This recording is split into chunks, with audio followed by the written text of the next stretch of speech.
Olha, o aspecto estratégico do marketing é empregado na política por meio de duas funções básicas. A primeira é de caráter social, com o objetivo de analisar todas as necessidades da população e, claro, orientar o candidato ou candidata a atendê-las.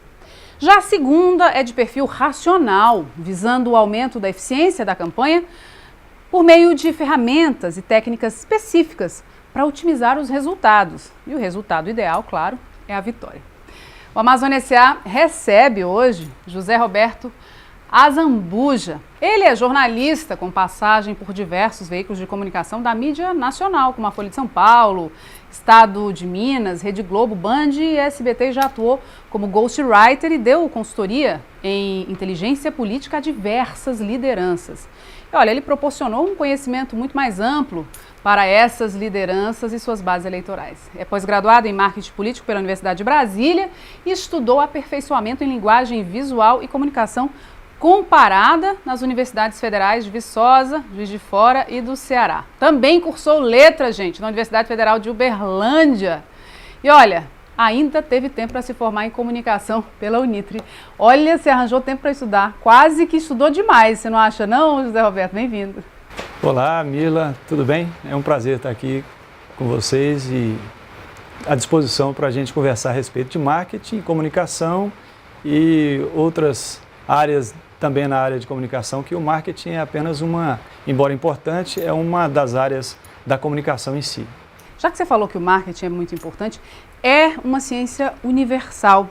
Agora, a aplicação na política, há quem, vamos dizer assim, há quem ache, acredite, contemple que não é tão positivo, que talvez tenha uma influência, muitas vezes, que não traz a verdade, sobre o candidato ou sobre a sua atuação ou sobre os seus desejos. O que você pensa a respeito disso? Eu acho que o marketing é uma ciência da área de comunicação e, por ser uma ciência, ela pode ser usada das duas maneiras. Aí vai ser utilizado o marketing de acordo com a consciência de quem está aplicando essas técnicas, que nada mais são do que técnicas mesmo de comunicação para poder almejar que o candidato se comunique com o eleitor de uma maneira clara. Aí você vai ter marqueteiros, como dizem, de uma maneira pejorativa, marqueteiros. A gente vê muito isso sendo utilizado, o marketing político, de maneira não, vamos dizer assim, a ideal. Eu defendo o marketing que não precise mentir. Marketing, na minha maneira de ver, não é sinônimo de mentira e nem de enganação. Marketing, no meu jeito de trabalhar, é apenas uma técnica onde o candidato, por meio da assessoria de marketing, ele consiga transmitir ao eleitor aquilo que realmente ele pensa. Então ele pega todo o seu ideal e as suas propostas e, através do marketing político, ele utiliza as técnicas para poder transmitir ao eleitor as suas propostas de trabalho. Olha só, quando a gente fala em proposta de trabalho, estratégia de marketing, a gente lembra aí de uma era da comunicação, na televisão, em campanhas políticas, na propaganda gratuita, em que o candidato fazia realmente no improviso.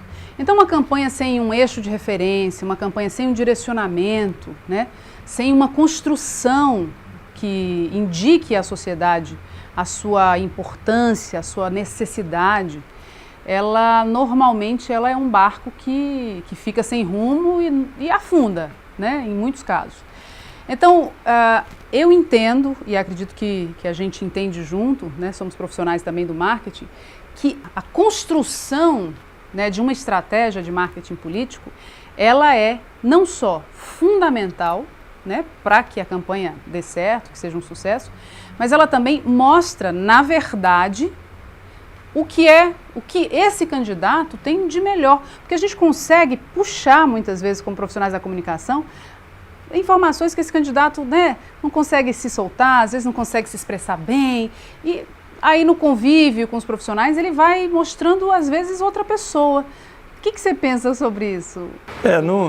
Vender a imagem de um candidato não é a mesma coisa que vender a imagem de um produto. Por exemplo, tem gente que pensa que marketing político seria o mesmo que fazer marketing e publicidade para um sabonete ou um shampoo, por exemplo. E não é bem assim.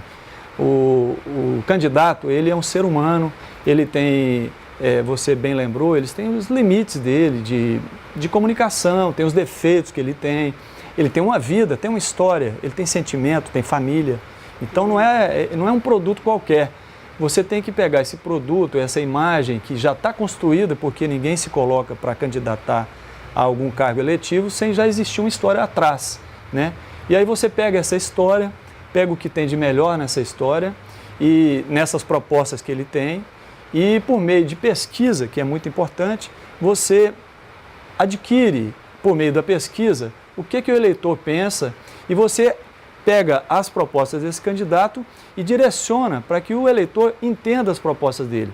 E no meio do caminho, ou seja, ao longo da campanha, o candidato vai demonstrando que tem os limites dele e você vai procurando adequar esses limites à realidade. Não pode passar a imagem para o eleitor de que ele seja um super-homem ou uma super-mulher, no caso uma candidata, mas é um ser humano que está ali disposto. Agora, as orientações que ele recebe, se forem bem feitas, você deu o exemplo do barco, é como se fosse um barco com uma bússola, né? E essa orientação é uma bússola que direciona ele ao eleitor, ao coração do eleitor, ao sentimento do eleitor, que a maioria dos eleitores ele define o voto por meio muito mais do emocional do que do racional. O que é uma pena. Eu, pessoalmente, sou um eleitor o contrário da maioria. Eu voto racionalmente, embora com o sentimento junto. Ninguém pensa só racionalmente e ninguém age só pela emoção.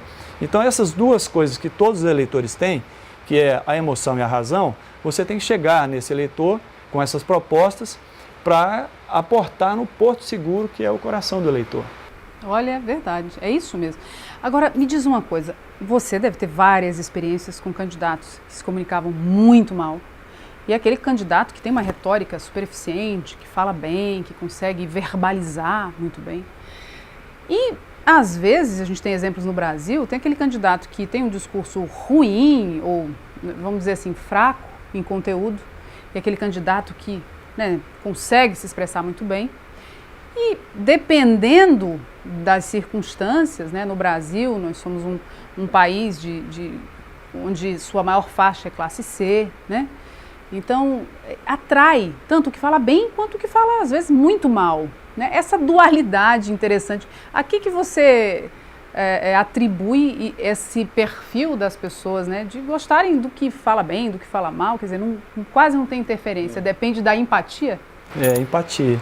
A gente, todos nós, seres humanos, eleitores, né, nós temos uma coisa chamada ego, né? Muitas vezes a gente se simpatiza com alguma coisa que parece com a gente, ou não. Às vezes a gente não tem uma empatia, como você disse, e a psicologia diz que muitas vezes a gente não gosta de alguém que é parecido com a gente, tem algum defeito parecido. E tem outros que a gente admira as qualidades que a gente acha que a gente tem ou queria ter. Então, muitas vezes, temos aí exemplos como o Enéas.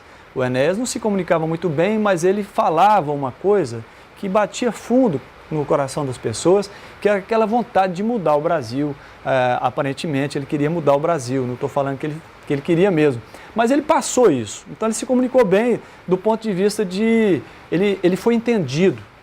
Quando a pessoa é compreendida, seja ela comunicando mal ou comunicando bem, ela chega no objetivo dela, que é transmitir exatamente o que o eleitor tem, o sentimento que o eleitor tem. Olha só, gente, estamos em ano eleitoral, Azambuja, e a gente sabe que o papel do profissional da comunicação, do marketing é fundamental. Agora, pedir a tua opinião pessoal aqui. Você veio ao estado do Acre, inclusive, para palestrar, né, sobre comunicação, sobre o discurso, né, são temas importantes, né, para candidatos.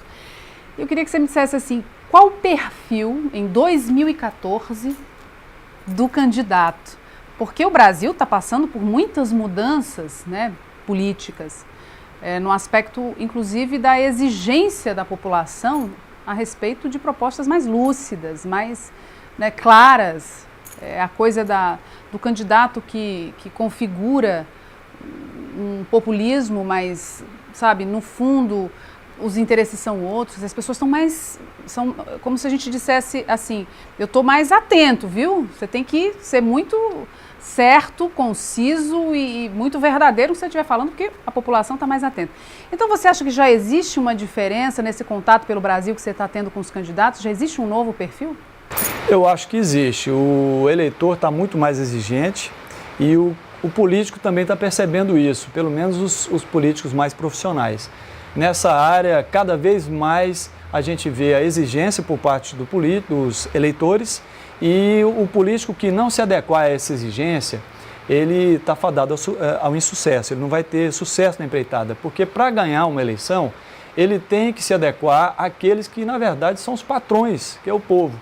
E esse povo está percebendo isso. O povo está percebendo que quando ele vai para as ruas ou quando ele exige mais, ele vai nas redes sociais, ele no voto ele decide muitas vezes mudar, como já foi mudado em diversos lugares.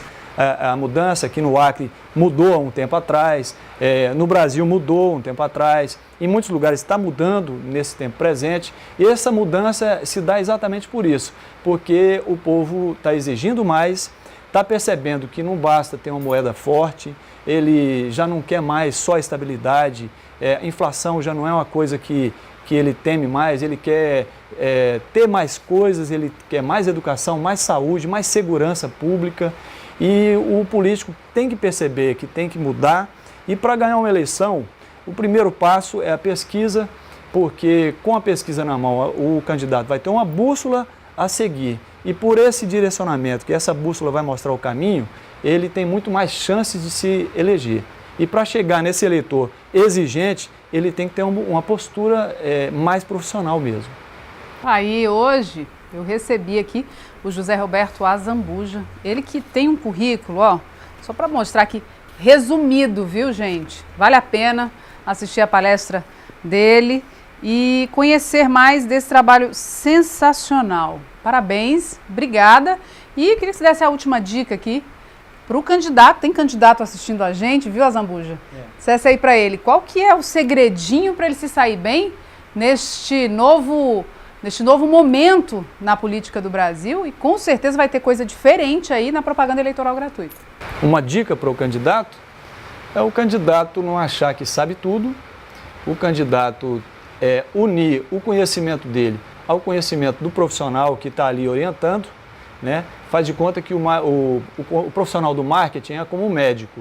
Então, o candidato tem que ser um bom paciente, porque se o paciente resolver comprar o remédio que dá na cabeça dele, em vez de comprar o remédio que está na receita, pode não dar certo. Mas se ele comprar o remédio direitinho, tomar na hora certa, fazer tudo direitinho, dormir, beber água, vai se ganhar. Tá aí, Amazônia S.A., para você, mais uma grande entrevista no nosso especial. Obrigada. Obrigado, você.